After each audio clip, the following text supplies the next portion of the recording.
Scorpio, hi, welcome to my channel. So today we have a reading for you, an optical subject. We're going to take an issue, something we know, something we don't know, recent past advice and potential outcome. At the end, there will be an opportunity for an extended where we'll dive in deeper. You can watch this for Scorpio, Sun, Moon, Rising, Venus, Mars, Mercury, North Node, Vertex, or if any of those planets are currently transiting your 8th house. This could be for you.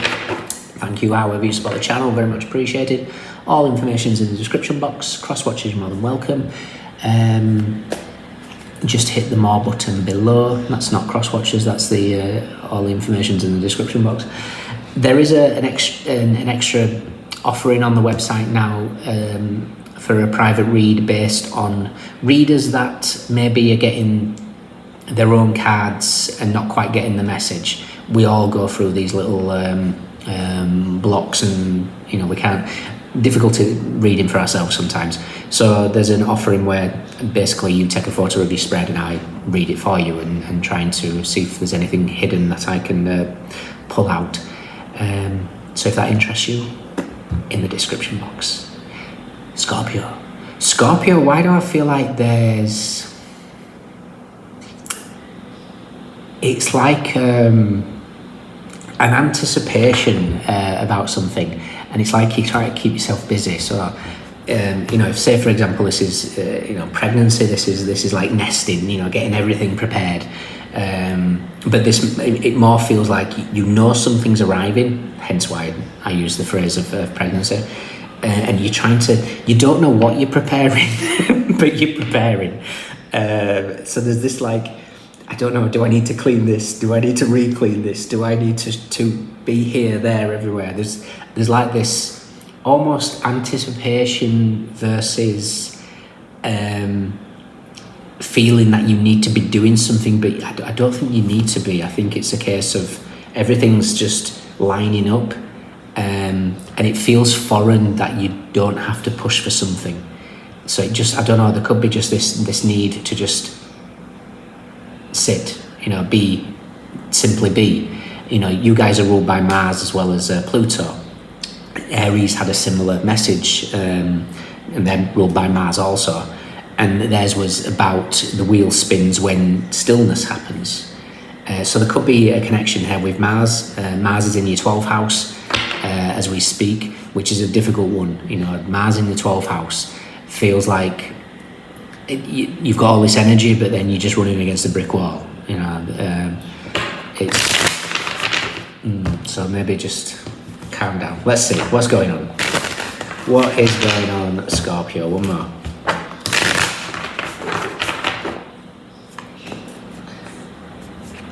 We have the Sun. The Sun is the happiest card in the deck. Something is empowering you. There's an energy that's very empowering. Whether we are in the summer, it is August for those in the northern hemisphere.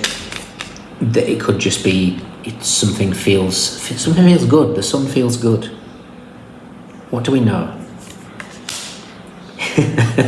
It's like there's an agitation. That something's good's coming with the sun, but you're like, it's probably not here just yet, but it's coming. It's like you're preparing for something. What do I need to do? What do I need to do?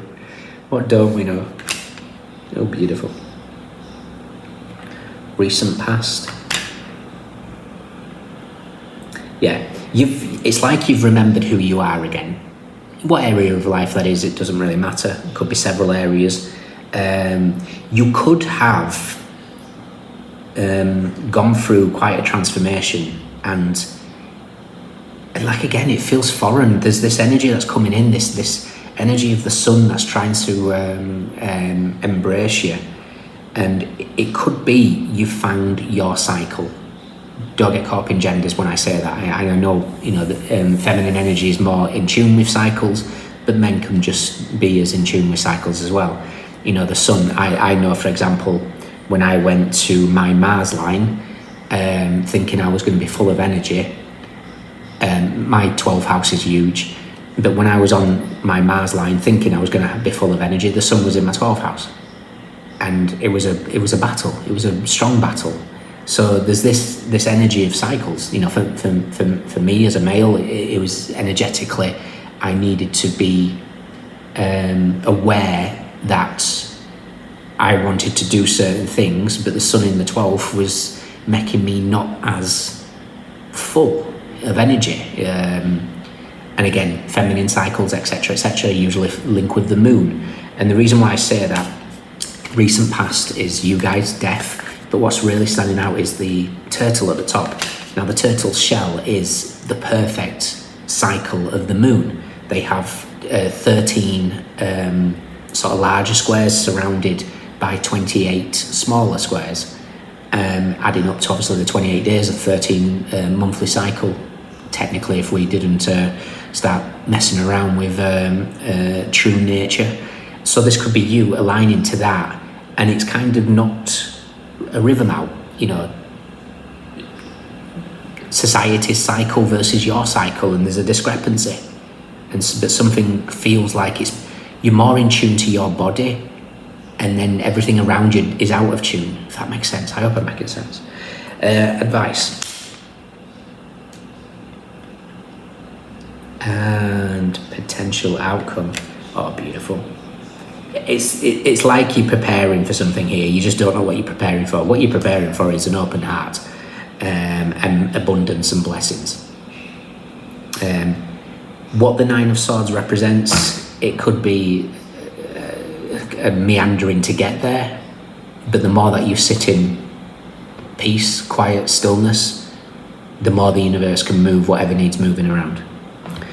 But on the deck is the Six of Wands. The Six of Wands is success. Jupiter in Leo, the Wheel of Fortune meets the Strength card. For some of you, and I don't want this to sound like, ages away. For some of you, you're going through this major preparation for just this abundance that hits when Jupiter moves into Leo. That's not until June. Don't panic. Life is not going to be stressful until then. But you've got this beautiful energy all aligning your way. Two of Swords, Five of Cups, Ace of Swords, Moon, Two of Pentacles, the Chariot. Okay. Right, so we've got the Sun. What we're aware of the Nine of Swords. The Nine of Swords is like, it's Mars in Gemini, so the Tower hits the Lovers. There's this knowing that maybe a big decision's at play, because what we're not aware of is the Lovers. The Lovers is a decision. It's also a card of true connection. It's that sort of divine aspect. Recent past is you guys, death, transformation. Something is shifting. You know it's shifting. You felt the shift. You just don't know what to do with the energy at the moment. There's this, like I say, it's an apprehension. For some of you, you could go through a struggle at the moment. You know, the Nine of Swords and Death is the dark night of the soul. I mean, I know firsthand that a Scorpio rising that's going through this a little bit, and I'm trying to this is a perfect message for her, because the outcome is so good, and it's worth whatever the darkness represents. And for others of you that might be going through the same, I know another Scorpio rising that she knows that something wonderful is arriving in her life. She's aware of it, but this could be her a few bits advanced more than some of the others. It depends where it is, but there's a big emphasis here of knowing something amazing is coming and not fretting about the hows, the whys, the whens. Advice, Ten of Pentacles. The Ten of Pentacles is Mercury in Virgo. The Magician meets the Hermit. The Magician is the energy of how we manifest. The Hermit is, there's almost like this energy of, and again, practicality. The Hermit is Virgo, rules the sixth house, your daily habits. There's something here that's just saying, clear the clutter. Spring clean, autumn clean, whatever it is that you're trying to create, because, like I said, your outcome, the Ace of Cups. Ace of Cups is unconditional love. It's an open heart. It's something that just feels good. whatever you're trying to manifest here, whether it's financial stability, happy families, legacy for families, love, transformation, getting out of your head, you know, embracing joy and living life to the fullest. There's a significant shift that's taking place. We've got a few things to look for. We're going to look for the Six of Cups, we're going to look for the Ten of Swords, and we want to see the Tower. Tower is going to bring the Nine of Swords and the Lovers together. Sun and Death is Six of Cups. Sun and Lovers is Ten of Swords. So, Six of Cups is your Sun in Scorpio. Is with the Six of Swords and the Five of Wands. Yeah, it's time to leave behind conflict. Just in general, irritant energy. And I love this Five of Wands. This is like, I use the phrase for Taurus and somebody else. If you think, like a muscle knot, we've got the lines of the muscle, the striations. If it's knotted, it's all crumpled up. And this just like every line is straightened. It's as if something's just been smoothed out.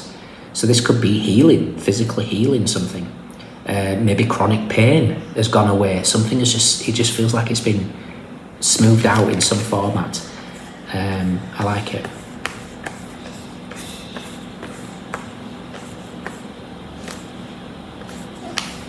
Oh, nice. Yes. Temperance and the Nine of Cups are together. It's inner peace. Inner peace. Perfect.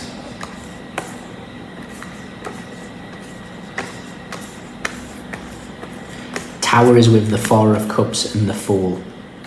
So the Tower that brings the Nine of Swords and the Lovers it's this surge of energy that you know's coming, that's going to give you the opportunity to make a decision with the Lovers, and it allows you to get rid of the Three of Cups and align to the Ace of Cups that's in the future. The Ace of Cups can be maybe trying to control something, because yes, it could be friendships, it could be Three of Cups type of energy.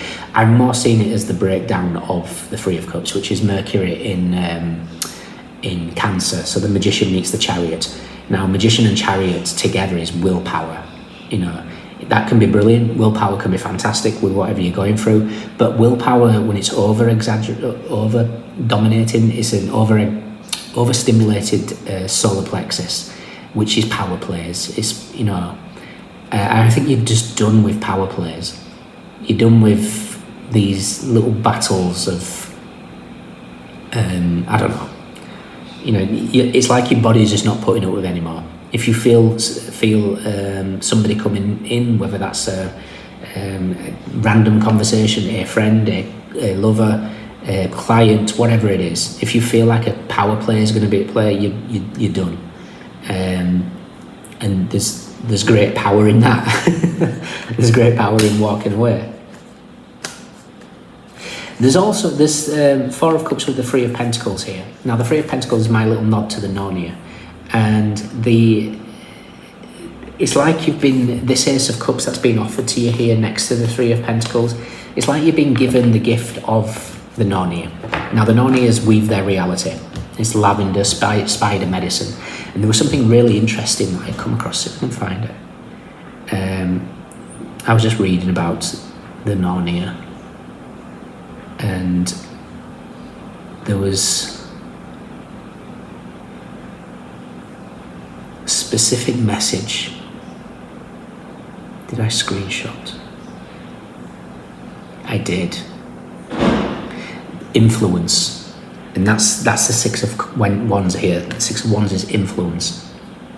Their actions and decisions affect not only individuals, but also the entire cosmos, including the fate of the gods. Now, obviously, you're not affecting the fates of the gods here, but you've been given, it's like you've been granted the energy of influence. But you've also been reminded your actions and decisions not only affect individuals, but there's a butterfly effect.